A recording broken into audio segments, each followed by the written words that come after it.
المعلق الصديق عصام الشوالي اثناء تعليقه على مباراه فرنسا وكولومبيا ذكر ان المنتخب المغربي بطل افريقيا تعادل مع الاكوادور، واحنا نرجع نقول كذلك.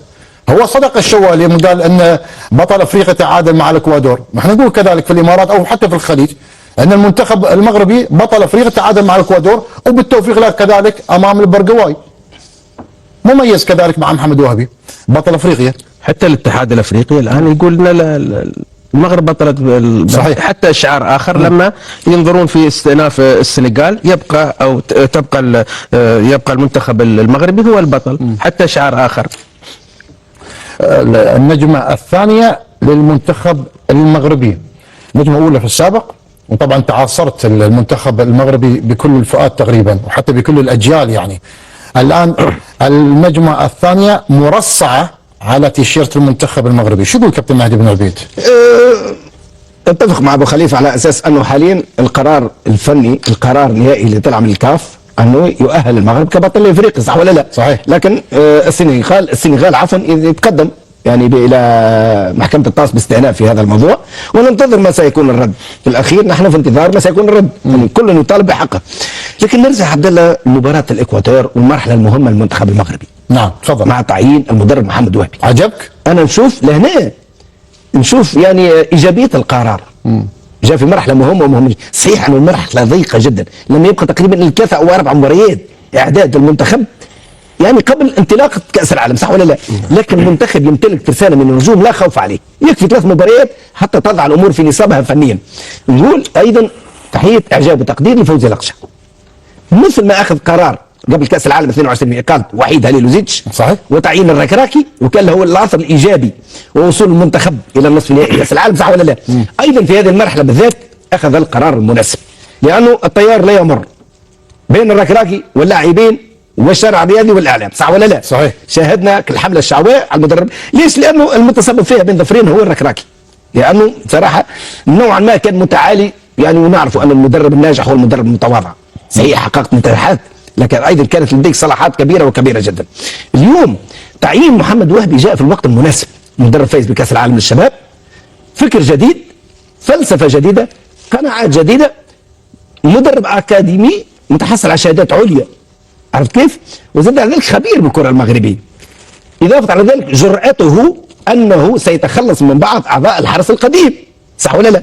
وضخ دماء جديده من منتخب الشباب وايضا من الدوري المغربي. شيء ايجابي كابتن؟ شيء ايجابي، واتضح ذلك من خلال المباراه الاولى. المنتخب المغربي قدم مباراه اصنفها شخصيا ممكن احسن من مباراه كاس العالم في قطر، مباراه مع الاكوادور.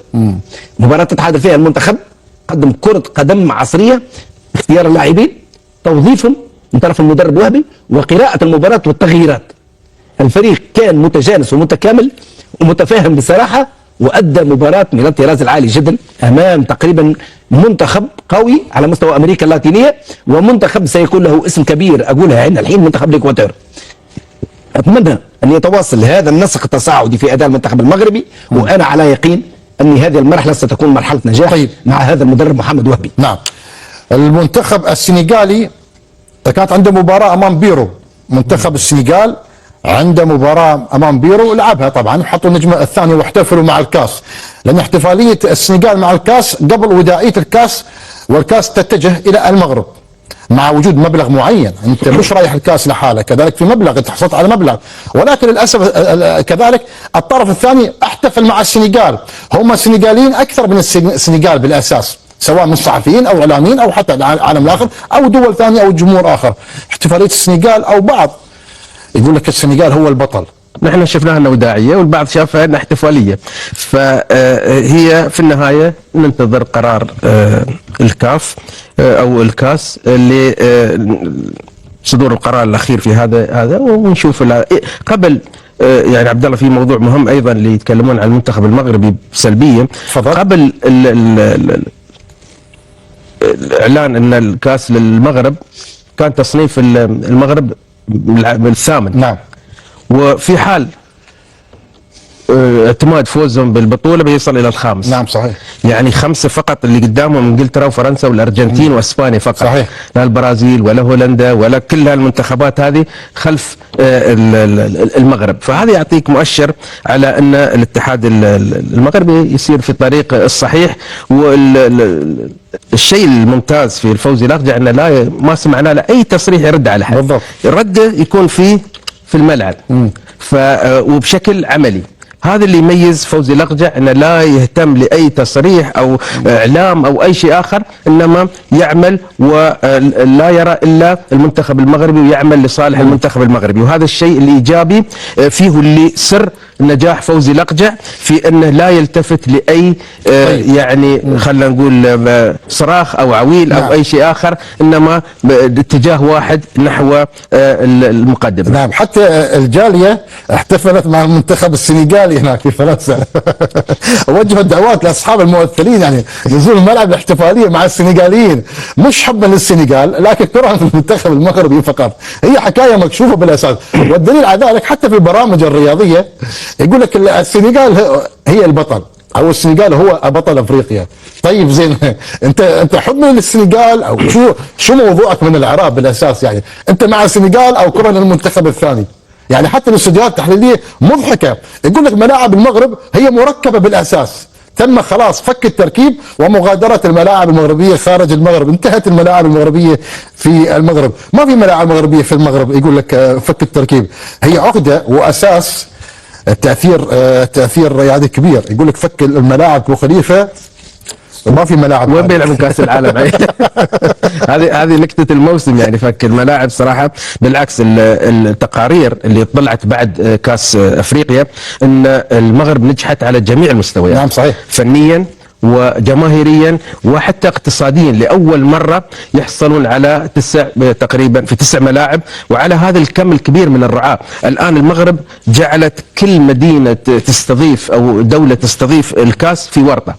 لازم يقدمون شيء افضل واكبر مما قدمت المغرب، وهذا الشيء صعب يعني خاصه على المستوى الاقتصادي.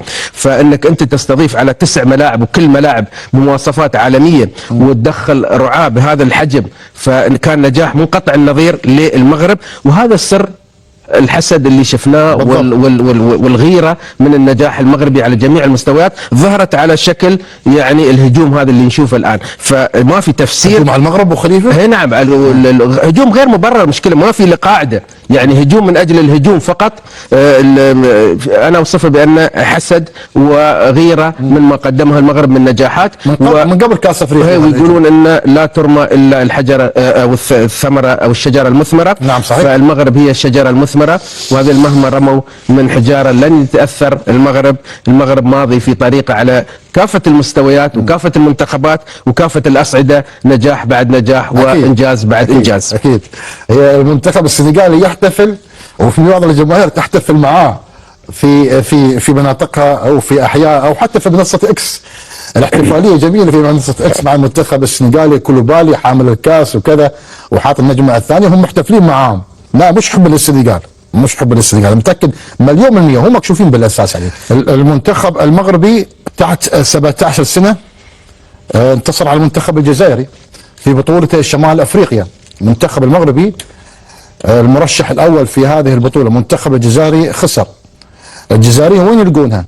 بالمنتخب الرجالي ولا النسوي ولا 17 ولا الأول؟ ما قدام المنتخب المغربي من الصعوبة انك تنتصر عليه وتفوز كذلك على المنتخب المصري. المنتخب المغربي لا، ضربت عصفورين بحجر. عبد الله هم بلشوا بينا بدوا بتونس، هم انت ناسي؟ هم بدوا بتونس يعني منتخب 17 سنه. نعم. اول مباراه فازوا على تونس. صحيح. الجزائر والمغرب. هذه سياسه بصراحه انتقاء المواهب، السياسه اللي تكلمنا عليها بدايه من اكاديميه محمد السادس، يعني طريقه العمل الاحترافيه التي تدار بها الامور فنيا في هذا المكان. وزاد على ذلك يعني سياسه استقطاب اللاعبين المغاربه من اصول مغربيه في اوروبا. هناك كم كبير من الجاليه المغربيه افرزت بصراحه لاعبين على مستوى عالي جدا. شاهدنا اداء نتاعهم مع منتخب 19 سنه في تشيلي وفوز بكاس العالم. اليوم استمر هذا البرنامج كاحسن ما يكون. تأطير من الجامعه الملكيه المغربيه برئاسه الاستاذ فوزي الاقجع مع كل الصلاحيات للاخوه المشرفين على هذه الفئات السنيه، حتى يعني يتم انتقاء العناصر المؤهله بأن